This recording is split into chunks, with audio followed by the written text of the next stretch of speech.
В Священном Коране сказано про два моря, которые не смешиваются между собой. Современные исследователи изумлены, как уже на протяжении нескольких тысяч лет воды Средиземного моря и Атлантического океана встречаются в Гибралтарском проливе и не смешиваются между собой. В суре Аль-Рухман, аятах 19 и 20, сказано: «Аллах создал два моря так, что они могли бы слиться, но Он установил между ними незримый барьер, через который им не перейти». Также сказано в суре Аль-Фуркан, аяте 53.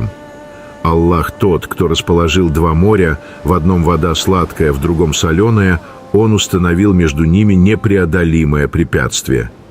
В мире существует немало таких мест, где можно наблюдать эти удивительные явления. Коран был ниспослан более 1400 лет назад, и пророк Мухаммед, мир ему, не был океанологом, и это подтверждение того, что Коран – это откровение Создателя миров.